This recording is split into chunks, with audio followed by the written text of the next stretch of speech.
Բարև ձեզ։ Այսօր մենք կրկին խոսելու ենք Զիգմունդ Ֆրոյդի մասին, սակայն մի փոքր այլ դիտանկյունից։ Տաղավարում հոգեբանության տեսաբան Գագիկ Պետրոսյանն է։ Բարև ձեզ, պարոն Պետրոսյան։ Բարև ձեզ։ Շատ ուրախ եմ կրկին ձեզ հյուրընկալել մեզ մոտ։ Նախորդ հաղորդումներում ձեզ հետ միասին զրուցել ենք Զիգմունդ Ֆրոյդի առանձին աշխատությունների մասին։ Բայց այսօր լուրջ խնդիր է նաև իր գիտական ժառանգության գնահատումը, որը առանց իր տեսության քննադատությունների վերլուծելու ըստ էության հնարավոր չէ իրականացնել։ Ֆրոյդի եւ նրա տեսության մասին գրականությունը գործնականում անընդգրկելի է։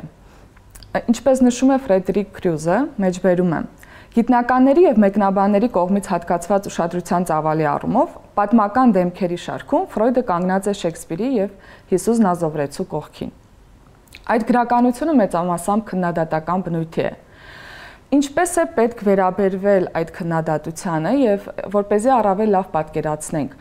որն է Զիգմունդ Ֆրոյդի անձի եւ նրա տեսության շուրջ ծավալված այդ քննադատությունների հիմքերը եւ գլխավոր ուղղությունները։ Շնորհակալություն, այո, ինչպես նկատեցիք, Ֆրոյդի հասցեին հնչեցվող քննադատությունները եւ ընդհանրապես նրա տեսության հասցեին հնչվող քննադատությունները բավականին շատ են, այսինքն կան հատուկ աշխատություններ, գրքեր, բազմաթիվ հոդվածներ,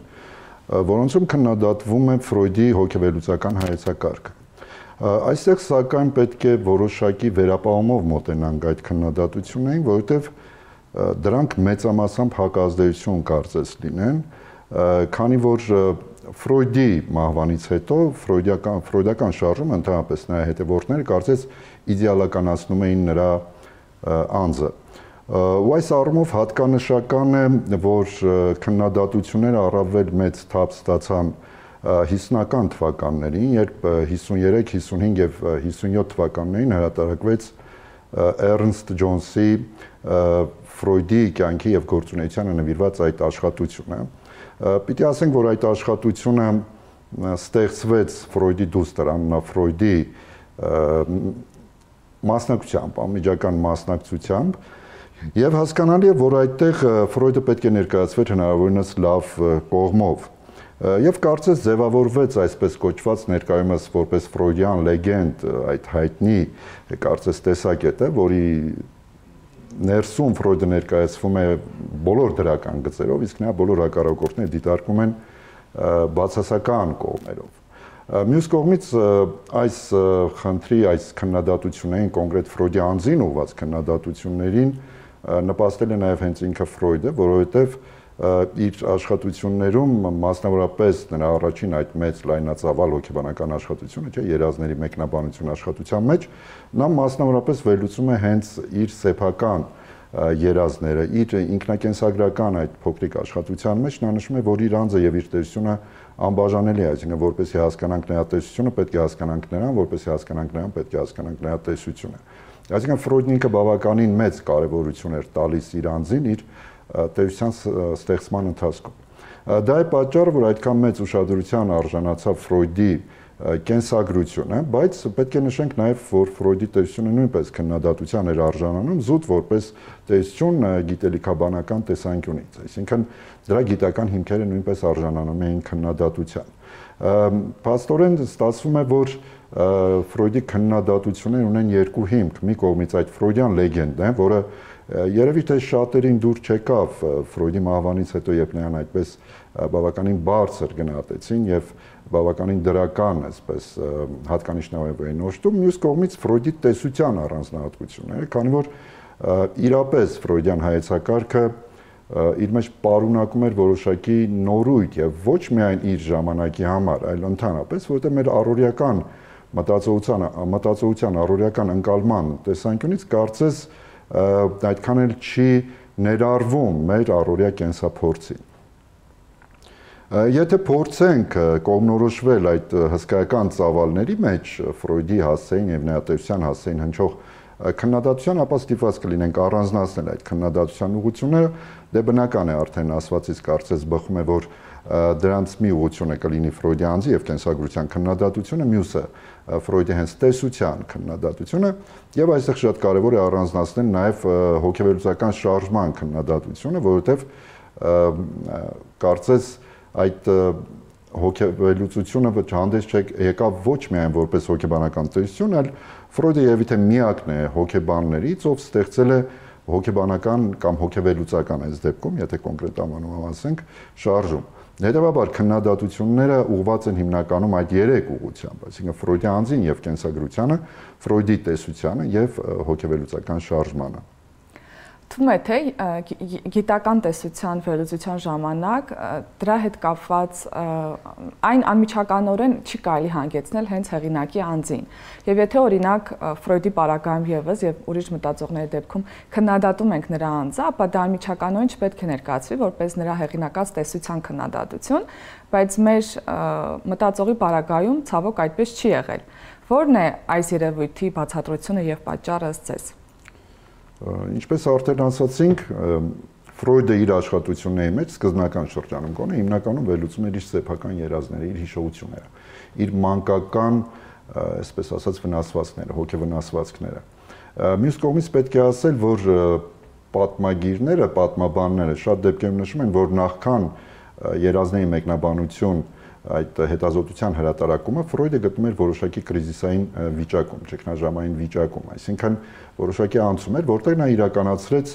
այսպես կոչված ինքնավերլուծություն։ Եվ կարծես նրա տեսությունը այդ սկզբնավորման շրջանում ամբողջությամբ նրա այդ ինքնավերլուծության դրսևորումն էր, որովհետև մենք պիտի նաև փաստենք, որ այդ առաջին մեծ հատուկ աշխատությունից հետո, երազների մեկնաբանություն աշխատությունից հետո սկզբունքորեն էական մեծ փոփոխություններ չկրեց հոգեվերլուծությունը։ Իհարկե հարստացավ, իհարկե հասկացական այդ գործիքակազմը նույնպես լրացվեց այլ հասկացություններով, բայց ըստ էության սկզբունքային տարբերություններ չկրեց։ Սա է պատճառը, որ Ֆրոյդի տեսության վերլուծության ընթացքում բավականին լուրջ նշանակություն է տրվում նրա անձին։ Մյուս կողմից շատ դեպքերում նրա անձը դիտարկվում է ժամանակակից քննադատների կողմից, ովքեր բացահայտում են կարծես նոր փաստեր, նրա անձը դիտարկվում է բացասական տեսանկյունից, այսինքն որ նա շատ գաղափարներ ներշնչել է իր հիվանդներին, ում հետո ներկայացրել է որպես իր տեսության ապացույց։ Նշվում է, որ նա շատ դեպքերում նույնիսկ կարող է չլիներ առաջինը տվյալ հայացքի, տվյալ գաղափարի առաջին ներկայացնողը, բայց վերագրում էր իրեն, ինչպես Պիեր Ժանեի դեպքում, շատերը գտնում են, որ նևրոզների մեջ անգիտակցության դերակատարման այդ գաղափարի առաջին կամ ներմուծողը Պիեր Ժանեն է ֆրանսիացի, բայց Ֆրոյդը այդպես չէր գտնում եւ համարում էր, որ իր հոգեվերլուծական հայեցակարգն է որպես այդպեսին մշակել անգիտակցության հոգեբանություն։ Իհարկե Ժանեն խոսում է անգիտակցության մասին, բայց չի ստեղծում այսպես անգիտակցության տեսություն։ Իսկ Ֆրոյդը ամբողջությամբ ստեղծում է անգիտակցության որոշակի տեսություն, որը մեզ հայտնի է հենց որպես հոգեվերլուծություն կամ որպես հոգեվերլուծական հայեցակարգ։ Երևի թե սա է պատճառը, որ շատ դեպքերում Ֆրոյդին դիտարկում են, Ֆրոյդի անձը դիտարկում են որպես նրա տեսության հիմքում ընկած կարևոր գործոն, չնայած ինչպես նշեցիք, գիտության մեջ կարծես սա ընդունելի չի, ավելի շատ գրական ստեղծագործությունների դեպքում կարելի է հեղինակին դիտարկել որպես այդ ստեղծագործության հիմք, բայց հոգեբանությունը երևի իր յուրահատկությամբ ստիպում է շատ դեպքերում, որ հետազոտողները գնան այսպիսի քայլերի։ Եթե մի պահ վերանանք Ֆրոյդի անձից, հետաքրքիր է բացահայտել, թե ինչու եւ ինչպես են քննադատների կողմից թիրախավորվել հենց հոգեվերլուծական շարժումը։ Դուք ձեր ներաղսական խոսքում դրա մասին շեշտեցիք։ Ի սկզբանե հոգեվերլուծական շարժումը ստեղծվեց որպես փակ որոշակի խումբ, այսինքն այդտեղ որպես գիտական տեսություն իհարկե Ֆրոյդը եւ իր կողմնակիցները հանդես էին գալիս հրապարակումներով, բայց այդ շարժման անդամ դառնալու համար անհրաժեշտ էր անցնել սեփական հոգեվերլուծություն եւ շատ քննադատների կարծիքով այդ սեփական հոգեվերլուծությունն անցնելու ընթացքում մարդու մոտ ձևավորվում էր որոշակի մտածելակերպ, որի պարագայում հոգեվերլուծական տեսությունը դառնում էր ինքնստիկյան հասկանալի եւ ճիշտ տեսություն։ Բայց նրանք ովքեր չէին անցել այդ սեփական հոգեվերլուծությունը, չէին ծրագրավորվել այդ ուղղությամբ, նրանց համար բնականաբար այդ շարժումը դիտարկվում էր որպես կրոնական որոշակի շարժում, որովհետև իր կառուցվածքով ըստ էության բավականին մոտ էր կրոնական շարժման, փակ որոշակի շարժում էր, առավել եւս ամերիկյան մայրցամաքում այդպես էր ընկալվում, շատերը աղանդ են անվանում Ֆրոյդյան շարժումը, կրոնական աղանդ, այսինքն որոշակի խմբավորում, դա է պատճառը, որ Ֆրոյդյան հոգեվերլուծական շարժումը, այսպես ասած, որոշակիորեն չէր ընդունվում գիտական հանրությունների կողմից, որովհետև ընդունված չէր, որ լիներ որոշակի գիտական ուղղության շարժում։ Այդ ժամանակներում այդպիսի բան ընդունված չէր, իհարկե կային խմբակներ առանձին, կային որոշակի ինստիտուտներ, որոնք աշխատում էին կոնկրետ հարցերի շուրջ, բայց որ լիներ գիտական որևէ տեսությանը հարող շարժում կամ այդ տեսությունը կրողների շարժում, այդպիսի բան երևի թե այդ ժամանակներում չկար։ Դա է պատճառը, որ այդ ժամանակներում սուր քննադատություն է արժանանում հոգեվերլուծությունը եւ մի կարևոր հանգամանք եւս, երբ քննադատները արտաքին միջակայքից էին, այսինքն չէին հարում հոգեվերլուծական շարժմանը, հոգեվերլուծության ներսից պատասխանները հնչում էին, որ հնարավոր չէ քննադատել հոգեվերլուծությունը, քանի ինքդ չես կատարում հետազոտությունները այնպես, ինչպես Ֆրոյդն է, եւ չես աշխատում հիվանդների հետ այն մեթոդներով, որոնցով աշխատում է Ֆրոյդը։ Օրինակ, այս մասին խոսում է Կարլ Յունգը, երբ նա դեռևս հարում էր հոգեվերլուծական շարժմանը եւ այդպես էլ գրում է, որ նման քննադատությունների արժեք չունեն, որովհետեւ քննադատները կարծես դուրս են հոգեվերլուծությունից, այսինքն այնք ինչ գիտեն ինչ է հոգեվերլուծությունը, որ մի հատ էլ քննադատ է։ Հասկանալի է, որ այդ քննադատների տեսանկյունից նման արդարացումը կամ նման պատասխանը ըստ էության ծանրակշիռ փաստարկ չէր եւ նրանք գտնում էին, որ այո, ֆրոյդյան հոգեվերլուծական շարժումը ըստ էության իր բնույթով կրոնական շարժում է, որից դուրս չես կարող նրան քննադատել, իսկ ես երբ մտար այդ շարժման մեջ արդեն մտածելու ես այնպես ինչպես Ֆրոյդը, հետեւաբար քննադատության տեղ արդեն չի մնում։ Մենք կարող ենք ենթադրել, որ եթե չլիներ հոգեվերլուծական շարժումը, Ֆրոյդի տեսությունը գիտական պայքարում այնպիսի հաջողություն չէր գրանցի, ինչպիսին որ գրանցել է։ Հնարավոր է այս ձևակերպումը դիտարկել որպես իրատեսական եւ դրանից ածանցված մի ուրիշ հակադիր հարց, արդյոք կարող ենք ենթադրել, որ հոգեվերլուծությունը իր այն քննադատությամբ հանդերձ, որը ունեցել է ի սկզբանե, հիմքերում թույլ կառուցված տեսություն է, թե ոչ։ Կարելի է իհարկե պնդել, որ այն տարածումը, որ ունեցավ հոգեվերլուծությունը 20-րդ դարի 30-ական 40-ական թվականներին, իհարկե եթե չլիներ շարժումը, եթե չլինեին համախոհներ նվիրյալ այդ գործին նվիրյալ, որոնք մայրցամաքներում, նույնիսկ ամերիկյան մայրցամաքում հատուկ պարբերական կար, որտեղ հրատարակվում էին այդ շարժման հոգեվերլուծական շարժման ներկայացուցիչների աշխատություններ, բնականաբար այդքան լայն տարածում չէր գտնի եւ գուցե մեր օրերում չունենար այն նշանակությունը, որ հիմա ունի։ Բայց բոլոր դեպքերում հարկ է նաեւ նշել, որ Ֆրոյդի տեսությունն ինքը որոշակի հետաքրքրություն է ներկայացնում։ Այսինքն, եթե օրինակ նայում ենք Ֆրոյդի քննադատություններին, չէ՞ ինչպես ասեցինք, անձի քննադատությունը, շարժման, հոգեվերլուծական շարժման եւ հենց տեսության քննադատությունը, տեսնում ենք, որ տեսության քննադատությունները բավականին մեծ բաժին են կազմում։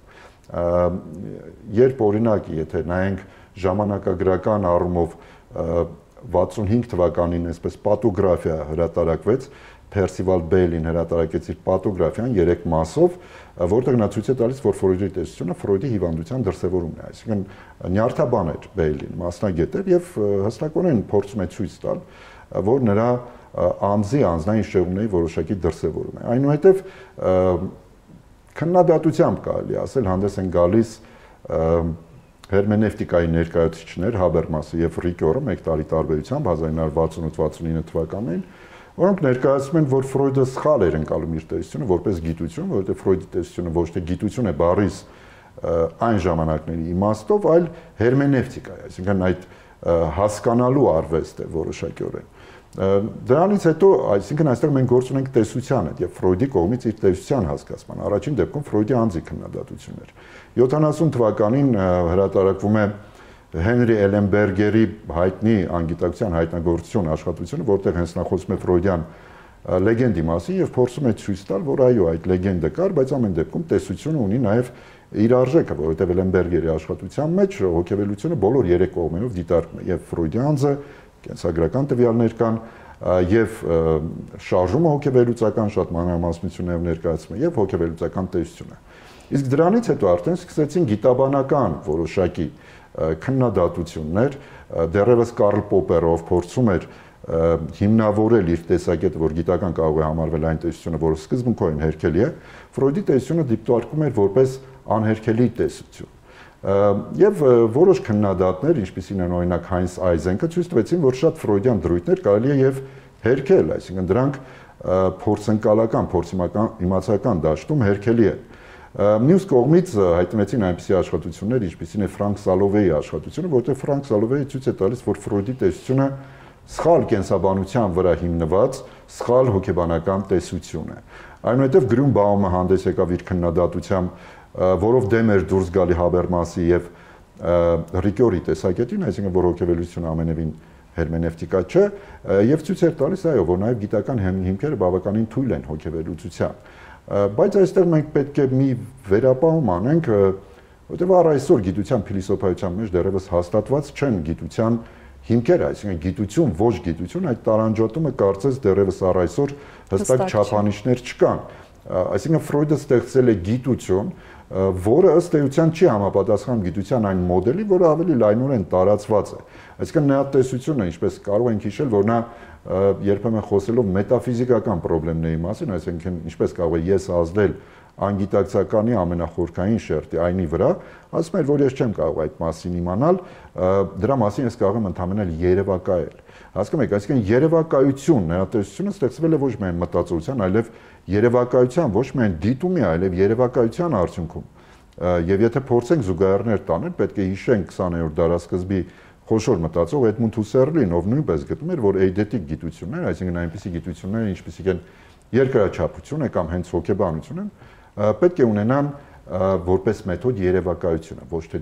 դիտումը։ Իհարկե այդ երևակայությունը չի նշանակում պարզապես երևակայել ինչ-որ բան, այլ նշանակում է երևակայությամբ հասնել գոյության այն շերտերին, որոնք հասանելի չեն մեր մտածողությանը եւ մեր դիտման,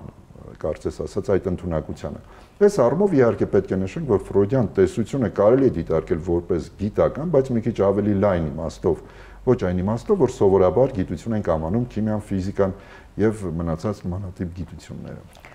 Այս քննադատությունների բովում ինչպես է հոգեվելուծությունը կարողացել գոյատևել,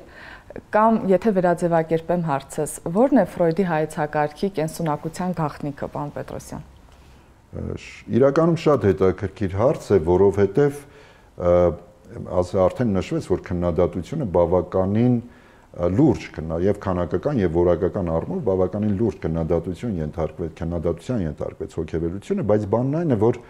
հոգեվելությունը հոգեբանությանը տալիս է տեսություն կամ ինքը հանդես է գալիս որպես այնպիսի տեսություն, որտեղ բացահայտվում է հոգու գոյաբանությունը։ Ասենք այլ հոգեբանական ուղղություններում հոգու գոյաբանություն որպես այդպիսին չկա, Ֆրոյդը ինքը բազմիցս նշում է, որ գիտակցության հոգեբանությունը, այսինքն այն հոգեբանությունը, որը ընդունում է միայն գիտակցության փաստերը, չի կարող կապել հոգին տեզերքին, ընդհանրապես տեզերական գործընթացներին, որովհետև ամբողջ տեզերական գործընթացը գիտակցական չէ։ Եվ անցում այդ տեզերքի անգիտակցականությունից մարդու գիտակցությանը կարծես բաց է մնում։ Եվ հոգեվելուծությունը տալիս է այդ անցումը, կարծես կապում է մարդու հոգին համայն գոյությանը, ու այս առումով առ այսօր այն անփոխարինելի է եւ պետք է նշենք նաեւ, որ հենց այս անփոխարինելիության փաստն է նաեւ դեր խաղում, որ այսօր մենք դեռևս խոսում ենք Ֆրոյդի տեսության մասին, որովհետև չի ստեղծվել, չի ձևակերպվել հոգեբանական այնպիսի հայեցակարգ, որ իր համընդգրկնությամբ, այսինքն Ֆրոյդի տեսությունը տարածվում է հոգեկանի դրսևորման համարյա բոլոր շերտերով։ Իհարկե կարելի է որպես վերապահում դիտարկել Կարլ Յունգի տեսությունը, բայց այստեղ պիտի որոշակիորեն գուցե ոմանք չհամաձայնեն դրա հետ, բայց Յունգի տեսությունը ըստ էության Յունգի եւ Ֆրոյդի տեսությունը ըստ էության միևնույն տեսությունն է մի քիչ տարբեր հատույթներով, այսինքն այնտեղ կոլեկտիվ անգիտակցությունն է հիմնական շեշտադրվում, այստեղ անհատական անգիտակցությունը։ Այս առումով պիտի ասենք, որ որպես հիմք Ֆրոյդի տեսությունը առ այսօր անփոխարինելի է եւ այդ մասին է խոսում օրինակ Վիկտոր Ֆրանկլը, լոգոթերապիայի, էգզիստենցիալիստական հոգեբանության կամ հոգեթերապիայի հայտնի ուղղության լոգոթերապիայի ներկայացուցիչներից մեկով գրում է, որ հոգեվելությունը բոլոր հոգեթերապիաների, ինչպես նաև գալիք բոլոր հոգեթերապիաների հիմքն է, առանց դրա ուղղակի հնարավոր չի։ Եվ որպես հիմք նա պետք է բավարարվի նաև իր ճակատագիրը, ընդունի իր ճակատագիրը, այսինքն որ լինի անտեսանելի եւ իր վրա կառուցվի շինություն, իսկ ինքը այս շինության տակ մնա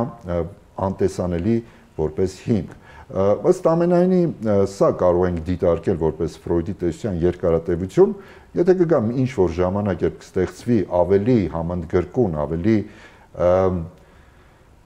տեսական եւ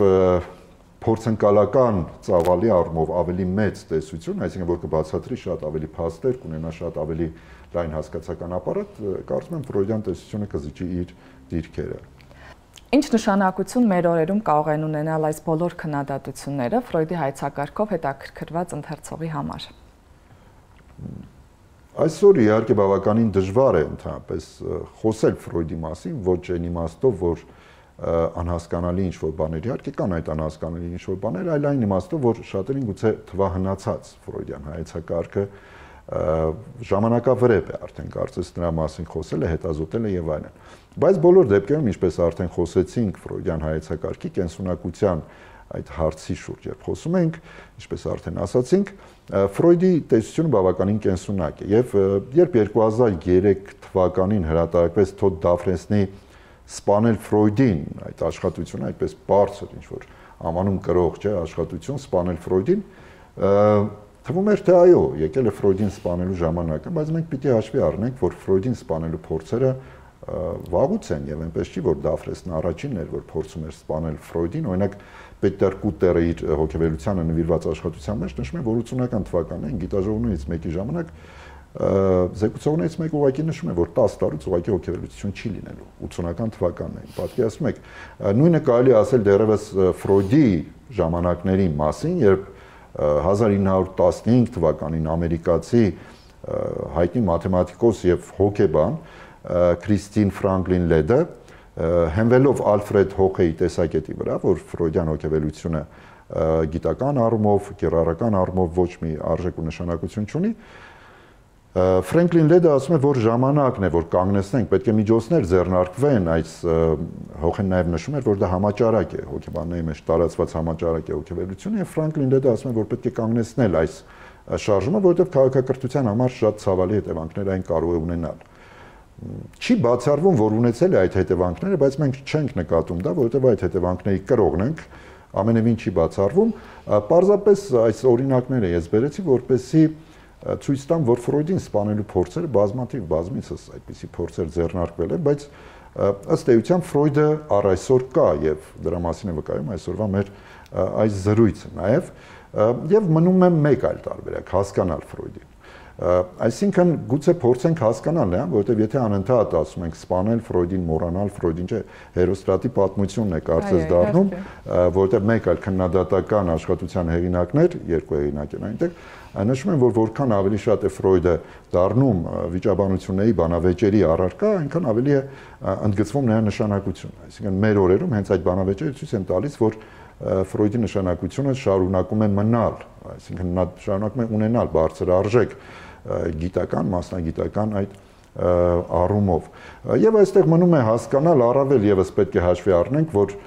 Ֆրոյդի տեսությունը առաջին հոգեբանական տեսությունն է, որտեղ հասկացումը բերվում է առաջին պլան։ Այս մասին գրում է Լյուդվիգ Բինսվանգերը, նա նշում է, որ մինչ այդ հոգեբույժները փորձում էին հիվանդին նայել մեր ընդհանուր աշխարհից կտրված դրան չհարմարվելու տեսակետից, բայց ոչ ոք չէր փորձում գնալ եւ հիվանդի աշխարհում հարաբերվել նրա հետ, հիվանդի աշխարհում խոսել նրա հետ։ Եվ դա անողը առաջինը Ֆրոյդն էր։ Բինսվանգերը այսպես նշում է, եւ եթե Ֆրոյդը հոգեբանության մեջ բերել է այդ հասկացման խնդիրը, բնականաբար մենք էլ ինչ-որ իմաստով գուցեև պարտավոր ենք փորձել հասկանալ, գոնե փորձել հասկանալ Ֆրոյդին, ոչ թե միանգամից սպանել, գուցե հասկանալուց հետո նոր փորձենք սպանել, բայց նախ հասկանանք, հետո փորձենք կամ չսպանել կամ արդեն կորոշենք այդ ժամանակ, բայց հասկանալու համար արդեն ասի, որ կա որոշակի դժվարություն, որովհետև եթե մենք հայտնում ենք ֆրոյդյան հայացքների այդ կախարդանքի տակ, մենք արդեն չենք կարող որոշակի քննադատական մտքեր ձևակերպել։ Իսկ եթե դրանից դուրս ենք, նշանակում է մենք ուղղակի հոգեվերություն չենք հասկանում։ Ու հենց այստեղ հոգեվերության քննադատությունները կարծես մեզ տալիս են որոշակի հնարավորություն հետազոտել Ֆրոյդ, հայտնվել նրա հայացքների ազդեցության ներքո, բայց քննադատությունները մեզ պահում են, կարծես թույլ չեն տալիս, որ մենք ամբողջությամբ կախարդվենք նրա հայացքներով, եւ դրա հետ մեկտեղ այդ քննադատությունները մեզ ցույց են տալիս այն կարևոր կետերը, որոնց վրա պետք է ուշադրություն դարձնել, այսինքն ֆրոյդյան հայեցակարգի թույլ կողմերը, ֆրոյդյան հայեցակարգի այն կողմերը, որոնք անհրաժեշտ է 1, 2, 3 անգամ դրա վրայով անցնել, որպեսզի պատկերացնենք, որովհետև քննադատության են ենթարկում հիմնականում այն մասերը, որոնք ավելի դժվար հասկանալի են, որոնք դժվար պատկերացնելի են։ Այսինքն քննադատությունները դրական դերակատարում ունեն վերաիմաստավորում են, կարծես իհարկե քննադատությունը հեղինակը Ֆրոյդը չի, որովհետև անհեթեթ կլիներ այդպիսի բան չէ, ինքը գրեր եւ հետո ինքը իրեն քննադատեր, բայց անհրաժեշտ բան է քննադատությունը Ֆրոյդին հասկանալու համար եւ եթե մենք մեր նպատակն է հասկանալ Ֆրոյդին, բնականաբար մենք պետք է անդրադառնանք նաեւ նրա քննադատություններին։ Ամփոփելով մեր զրույցը, պարոն Պետրոսյան, փաստեցինք, որ Ֆրոյդը այսօր կա, գոյություն ունի, շարունակում է ապրել եւ ըստ էության մարդկային հոգու գաղտնիքներով հետաքրքրված յուրաքանչյուր ոք անհրաժեշտաբար պետք է հաշվի նստի իր տեսության, իր հայեցակարգի հետ։ Որպես ամփոփիչ դրույթ, ինչ պետք է անի ժամանակակից ընթերցողը այս իրավիճակում ունենալով Ֆրոյդի հայեցակարգ եւ ունենալով նրա հայեցակարգի շուրջ առկա այս քննադատությունները։ Եթե ցանկանում է հասկանալ Ֆրոյդին, ապա պետք է նախ ընթերցի Ֆրոյդ, այնուհետև ընթերցի քննադատությունը եւ հետո դարձյալ վերադառնա եւ ընթերցի Ֆրոյդ։ Շատ շնորհակալություն այս հետաքրքիր եւ կարևոր զրույցի համար։ Շնորհակալ եմ։ Շնորհակալություն ուշադրության համար, այսօր այսքանը, ցտեսություն։